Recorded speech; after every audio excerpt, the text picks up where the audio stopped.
faster, Anna. I mean, Kate. Like, you see how tedious this is, walking back and forth like this. Not a huge fan of adventure games, to be perfectly honest. So what did I do wrong? 3. What is this stuff?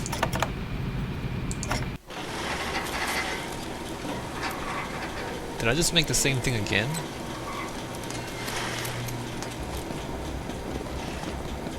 I did, didn't I?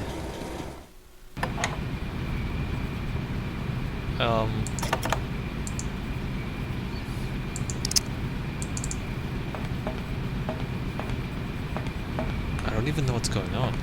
Maybe I really should go to the archives. Maybe that actually tells me what I need to do next.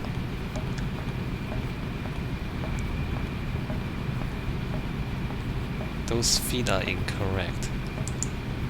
Oh, I don't have them anymore. Go down.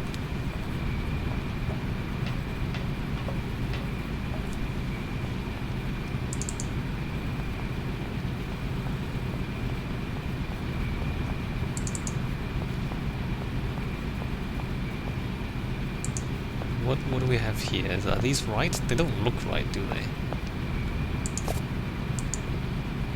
Wooden legs. Let me just leave here. Go to the archives.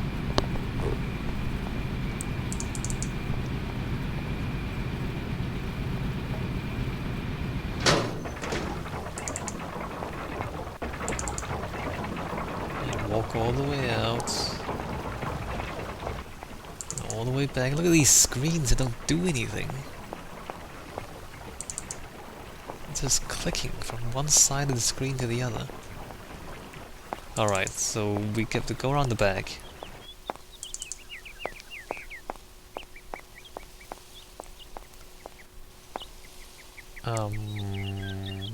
Okay, and the screen that doesn't do anything?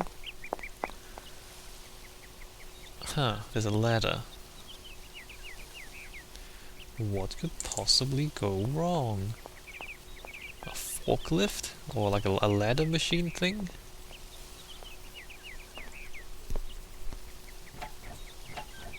Nope. The door's locked, but I've still got to get in there. I'm sure you do, Kate. I'm sure you do. There's nothing here to click on. A maze. A maze. Alright. Let's just leave that for now. A maze. Mazes are a bad idea, guys. If you're making a game, mazes are a bad idea. Can I not activate anything here? Alright, let's go to the maze.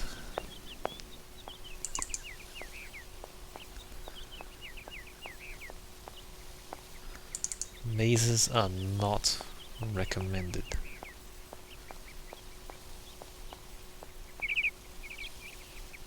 Oh, hi. Good morning. You've got a magnificent garden here.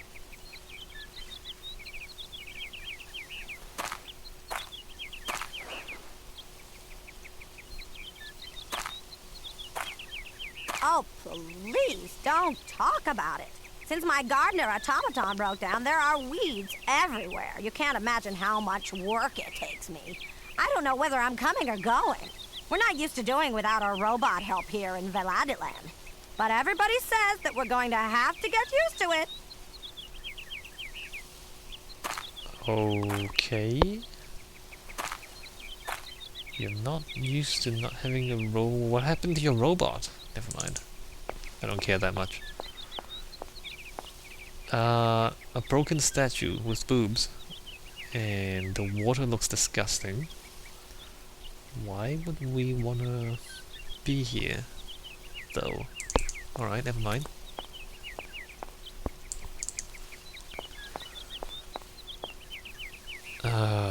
Maze.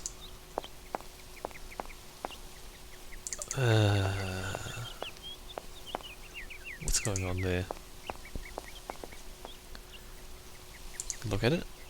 Oh, a key. Oh, is that all I need? Because I don't really want to deal with this maze for serious. What's going on back here?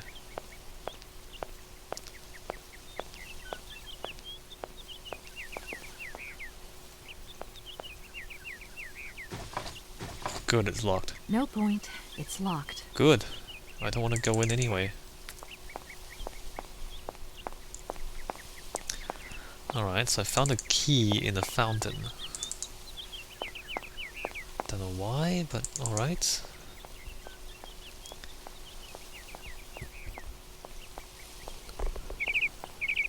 I'm guessing we use the key on the ladder machine? I don't know, I don't see a socket for it though. Oh, there it is. I need a key. Yeah, you just got one. You just got one, Kate.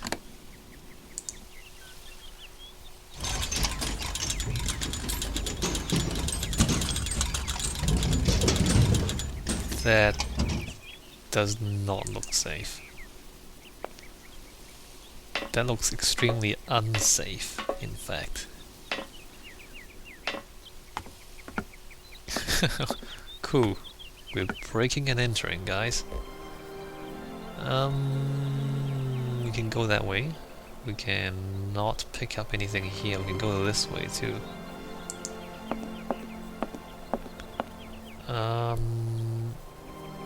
Table. What is ink bottle? Okay. Anna. May 14th, 1930. 1930, alright. Yesterday something terrible happened. I do not know who to turn to, who to talk to, so I have decided to write it down. You, dear diary, are now my confidant and sole guardian of my secret thoughts. Hans lies in the next room, teetering between life and death, and I am terrified. Oh, the injustice of life. First Mama, then Hans. Please, dear Lord, don't take my little brother away from me. Oh, as well. Hans made me promise to keep this a secret, but its burden... It's too heavy. I know I can tell you though, dear diary. We discovered a cave in the mountains. A marvelous cavern with ancient paintings on the walls. Only prehistoric man could have painted them because there were depictions of mammoths, which are prehistoric creatures as well. That much I know. I hate mammoths now. It's all because of them and because of that stupid prehistoric children's toy. Why, Hans? Why did you try and take it? And why did I let you climb up there? It's my fault you're in a coma now. Hans, if you die, I did not know how I could ever forgive myself. May 16th. Oh, what was this? May 14, 15, 16. Hans has still not regained consciousness. Father cannot sleep and Gertrude cries all day long. Outside the heat is suffocating, but inside the house is icy cold and dismal. I have hope though. I know my brother. I know his strength. He will pull through. He never gives in. May 17th. I cannot think of anything else but Hans in all my waking and sleeping dreams. I see his fall over and over. I see his head hitting the rock and his oh-so-pale face softening. I have taken refuge in the attic. It is the only place where I find any peace wrapped up in all my memories. 18th. 5 days have passed since the accident and Hans has still not opened his eyes. To see him like this is unbearable. Please God protect him. Take my life, not his. 19th. I feel so desperate, so alone. I want to snuggle up in Father's arms, but I dare not. He is just so impassive. Oh Hans, don't leave me here. 20th. It has happened. Hans has come back to life. He opened his eyes and uttered my name. My name. Do you realize? This is the happiest day of my life. I want to take him to the streets and sing, to proclaim my joy to the world. Thank you, God. 22nd. How wonderful and beautiful life is. Gertrude and I cannot stop breaking into uncontrollable fits of giggles. Hans even wolfed down his meal today. I knew he was tough, my little brother. Even Father smiled at me today when he said good morning. 25th. I don't know whether I'm coming or going. I'm totally absorbed in Hans's recovery. I have scarcely 5 minutes to myself to return to my refuge and scroll down these words. This is weird. 29th. It's very curious whether Hans is hungry, thirsty, or if he wants something. He cannot stop saying my name. He can't hear it when I leave him, or even for an instant. He can't bear it when I leave him. Even for an instant, Gertrude thinks that I should move my bed into his room to help him sleep better. I hope that Father will agree. June the 2nd. Today was the first day that Hans has left the house. We went for a short walk in the garden, but Hans is still very weak. The doctor said we should be patient and shouldn't rush him. It's so hard, though I hope so much that his life can return to how it once was. 20th, Hans has been out of his coma for a month now. He still doesn't say much and has difficulty moving. He sits motionless for long periods of time, his eyes wide open, as though lost in thought. I have often had to call his name several times before he reacts. Then he will smile, and when he does, the moment is magic for me, and I couldn't possibly be happier. 22nd, I had to talk to him. The burden was too great. I asked Hans about the accident in the cave to find out what he could remember. He could utter only one word, mammoth, and his eyes glowed so strangely when he said it that he frightened me. That's weird. September 15th, I go back to school today, and for the first time in my life I'm dreading it. I'm afraid of leaving Hans alone, despite Gertrude's kindness and attention. I have the impression that Hans is much less nervous when I'm there. 20th. While I was doing my homework yesterday evening, Hans crept out on me so quietly that it made me jump. He took a pencil and a blank sheet of paper, and curiously he started drawing. It's the first time since his accident he has done anything but daydream. October 28th, Hans scribbles almost obsessively. It's all he will do all day long. I feel it annoys father. Nobody else understands, but I can see that Hans is trying to draw mammoths.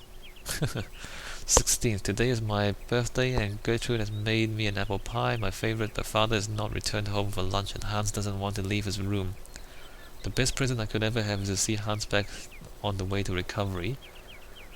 December 25th, snow is falling, it's so beautiful. January 10th, the doctor visited to examine Hans. He seems happy that my little brother has fully recovered his faculties.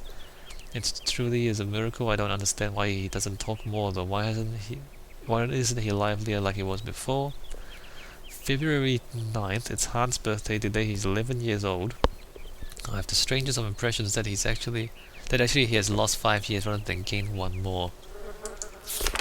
Wow, that's so long. February the 24th, the doctor just left. I saw him whispering with father. Their serious expressions worried me awfully. What could they be hiding from me? I am growing up now. At the age of 15, you can understand everything. I am too scared to ask father what is happening. March the 15th, I have been thinking about it. I've been thinking, and it seems to me that Hans' attitude isn't normal. The shock of the fall and his coma must have had a much more serious effect than we first imagined. Hans, my dear brother, what is happening to you? April 4th, I have discovered the truth. Hans is stunted physically and mentally. I eavesdropped a conversation between the doctor, father, and Gertrude. Gertrude buried her tear-filled eyes in her apron, and father muttered the word retard under his breath. How could they say such a thing? 'Cause he hit his head. April 13th, Easter, and we are on school holidays. This means I can spend all day with Hans and protect him from father's permanent dark moods. He cannot accept the fact that Hans, his only son, will stay in this state forever. April 14th is truly difficult to accept it, but it is not Hans' fault. Mine maybe, but not Hans. I don't know how to make father understand. He seems full of hatred for him. It's dreadful. I feel so powerless. May 14th, 1 year. 1 year has gone by and it feels like an eternity. The situation shows no sign of improvement, neither in terms of Hans' mental health or father's attitude towards him. May the 30th, extraordinary. Father has decided to take Hans to Paris for new tests. He says that only in the French capital will he find truly competent doctors. We must make Hans ready for the great expedition. June the 6th, no news from father and Hans, but I remain hopeful. I'm sure they will take good care of my little brother. July the 15th, they have returned. Hans rushed into my arms and started crying. It took me a long time to calm him down and to get him to sleep. Father is still as taciturn as he was before he left. The French doctors have confirmed the diagnosis. Hans will remain physically and mentally impaired. I am stunned. August 28th, the summer is coming to a close. It has been less stifling than the last. The sun has put colour in Hans' cheeks. When I look at him, I have difficulty imagining that he will not change. November 16th, father still says nothing and increasingly shuts himself away in his office at the factory. Gertrude tells me that love and faith triumphs over any science. I lack neither, God be praised.